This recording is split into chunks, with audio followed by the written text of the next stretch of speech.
In 1908 over Siberia, a terrifying event took place. A massive ball of fire was observed brighter than the sun, and two huge explosions and a sonic boom were heard hundreds of miles away from the light flash. What had just taken place became known as the Tunguska event. The unprecedented event happened at 7:17 a.m. local time on the last day of June 1908. At that precise moment, an object brighter than the morning sun ripped through the atmosphere over Siberia.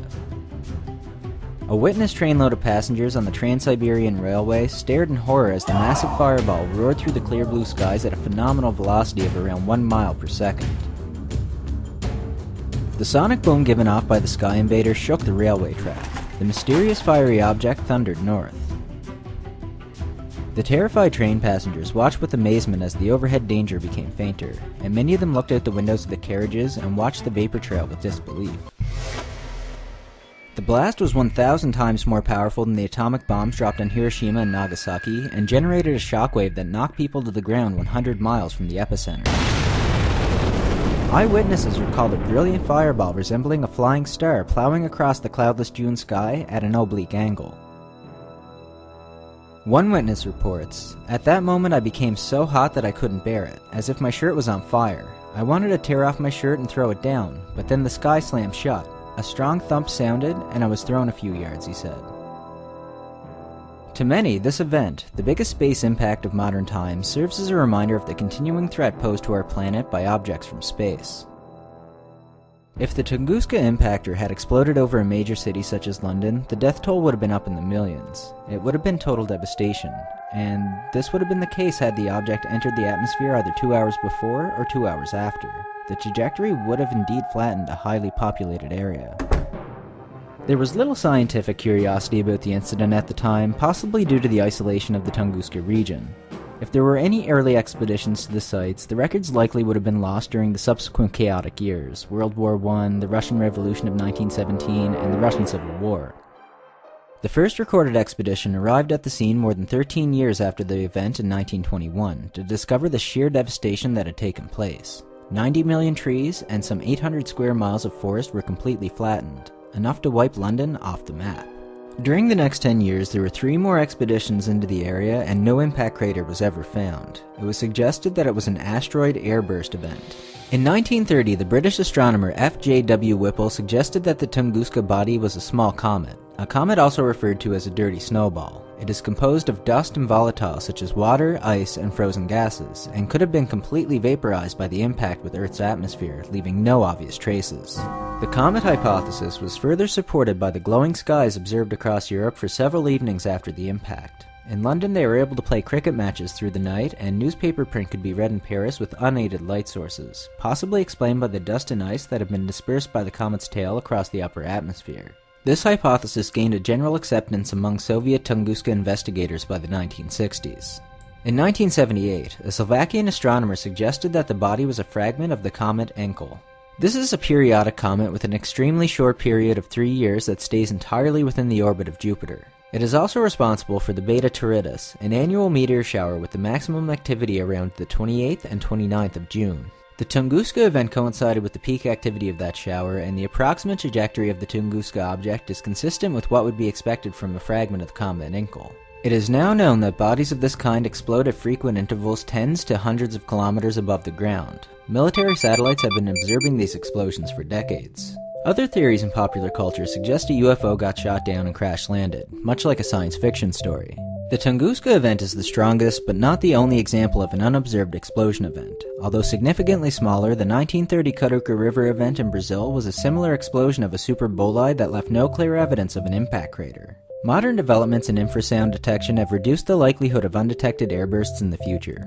A smaller airburst occurred in a populated area in Russia on the 15th of February 2013 in Chelyabinsk in the Ural district of Russia. The exploding meteor was an asteroid that measured about 17 to 20 meters across, with an estimated initial mass of 11,000 tons, and inflicted over 1,200 injuries, mainly from broken glass falling from windows shattered by its shockwave.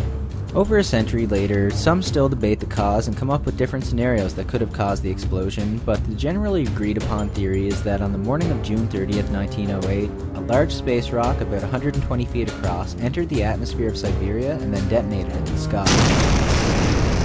The estimate is that these events happen every 50 to 70 years, so it's likely that most of us will see more footage of a space invader on the news through social media. What do you guys think of the Tunguska event? Thanks for watching, and remember, the ways at which we arrive at knowledge are hardly less wonderful than the discovery of these things themselves.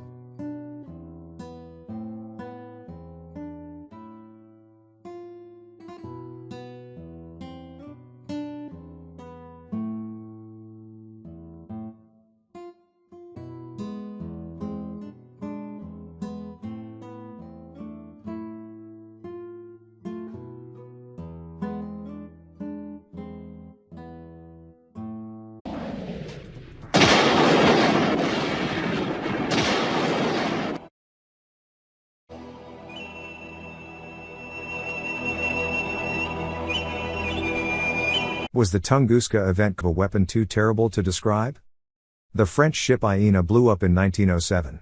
Electrical experts were sought by the press for an explanation. Many thought the explosion was caused by an electrical spark, and the discussion was about the origin of the ignition. Lee de Forest, inventor of the Audion vacuum tube adopted by many radio broadcasters, pointed out that Nikola Tesla had experimented with a dirigible torpedo capable of delivering such destructive power to a ship through remote control. He noted also that Tesla claimed the same technology used for remotely controlling vehicles also could project an electrical wave of sufficient intensity to cause a spark in a ship's magazine and explode it. It was in the spring of 1924, however, that the time seemed best for death rays. For that year many newspapers carried several stories about the invention of such rays in different parts of the world.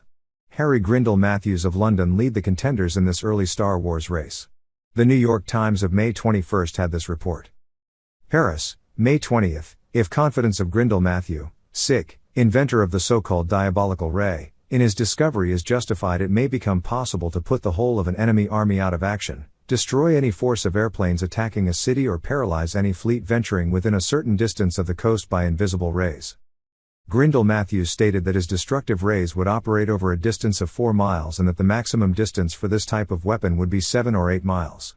Tests have been reported where the ray has been used to stop the operation of automobiles by arresting the action of the magnets, and a quantity of gunpowder is said to have been exploded by playing the beams on it from a distance of 36 feet.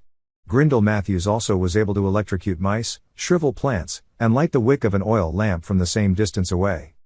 Sensing something of importance, the New York Times copyrighted its story on May 28 on a ray weapon developed by the Soviets. The story opened. News has leaked out from the communist circles in Moscow that behind Trotsky's recent warlike utterance lies an electromagnetic invention, by a Russian engineer named Gramichikov, for destroying airplanes. Tests of the destructive ray, the Times continued, had begun the previous August with the aid of German technical experts. A large-scale demonstration at Podosinsky Aerodrome near Moscow was so successful that the Revolutionary Military Council and the Political Bureau decided to fund enough electronic anti-aircraft stations to protect sensitive areas of Russia.